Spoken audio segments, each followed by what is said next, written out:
Hello दोस्तों, मैं नेहा और आपका स्वागत है मेरे चैनल नेहा साझा चूल्हा में। आज मैं बनाने वाली हूँ फ़िश करी। फ़िश खाने में बहुत ही टेस्टी और हेल्थ के लिए बहुत बढ़िया होती है।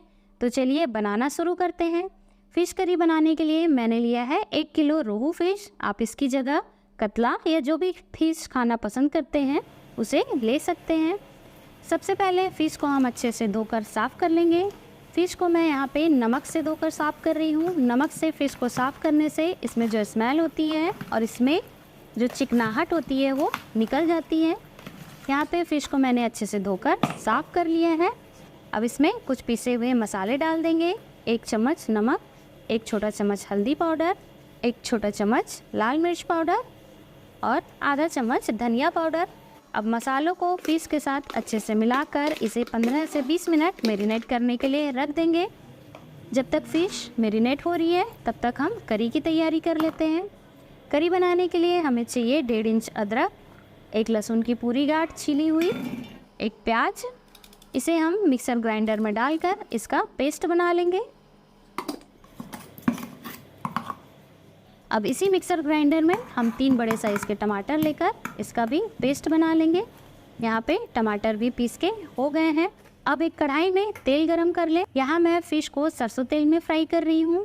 आप कोई भी कुकिंग ऑयल ले सकते हैं, लेकिन फ़िश सरसों तेल में ही बहुत टेस्टी बनती है।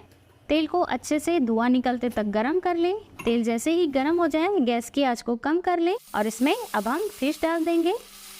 अब फ़िश को मीडियम हाई फ्लेम पर अच्छे से फ्राई कर लें। अगर फ़िश फ्राई करते समय कढ़ाई से चिपक रही हो तो आप उसमें 2 छोटा चम्मच बेसन डाल दें। बेसन डालने से फ़िश फ्राई करते समय कढ़ाई से चिपकेगी नहीं। अब फ़िश को पलटकर इसे दूसरी तरफ से भी अच्छे से फ्राई कर लेंगे।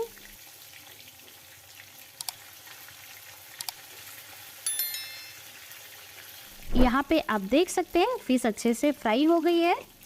अब इसे हम एक प्लेट में निकाल लेते हैं। अब इसी तेल में बाकी की फ़िश को भी फ्राई कर लेंगे। यहाँ पे सारी फ़िश फ्राई करके हो गई है। आप इसे ऐसे भी हरी चटनी या सॉस के साथ खा सकते हैं। अब एक दूसरी कढ़ाई में आधा कटोरी करीब सरसों का तेल गरम कर लें।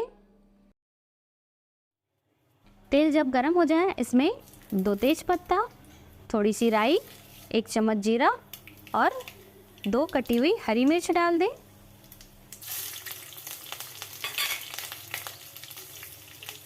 इसे हल्का सा फ्राई कर लें। इसके बाद इसमें हरे प्याज के पत्ते डाल दें। अगर आपके पास नहीं है तो आप इसे स्किप भी कर सकते हैं। इसे भी 1 मिनट फ्राई कर लेंगे।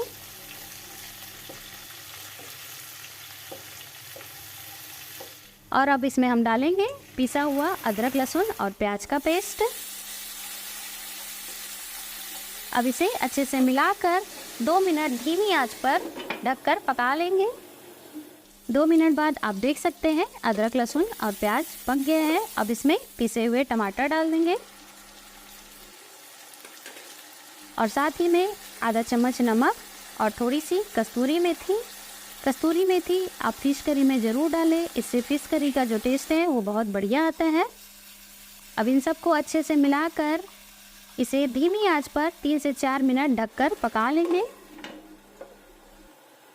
3 से 4 मिनट बाद आप देख सकते हैं मसालों में से तेल निकलकर अलग हो गया है।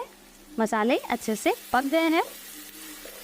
अब इसमें कुछ पिसे हुए मसाले डाल देंगे। आधा चम्मच धनिया पाउडर, आधा चम्मच हल्दी पाउडर, आधा चम्मच से थोड़ा सा ज़्यादा लाल मिर्च पाउडर, आधा चम्मच गरम मसाला और थोड़ा सा जीरा और काली मिर्च पाउडर।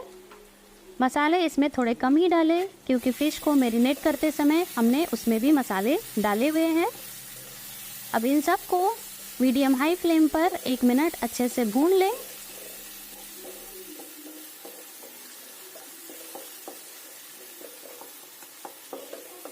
और इसमें थोड़ा सा पानी डालकर इसे धीमी आंच पर 2 मिनट और ढककर पका लेंगे।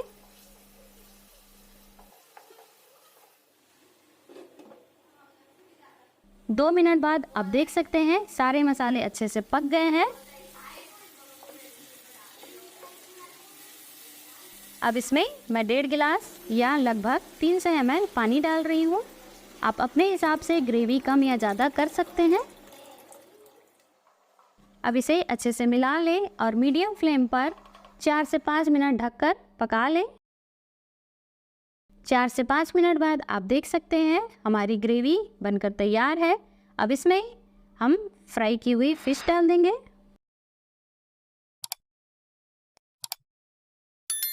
और साथ ही में कटी हुई धनिया पत्ती।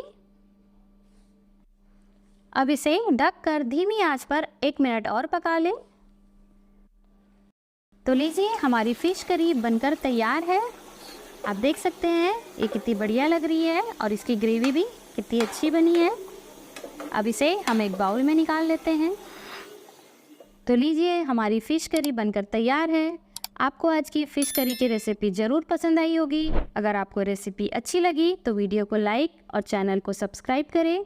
तो मिलते हैं अगली वीडियो में ऐसी एक बढ़िया सी रेसिपी के साथ। धन्यवाद।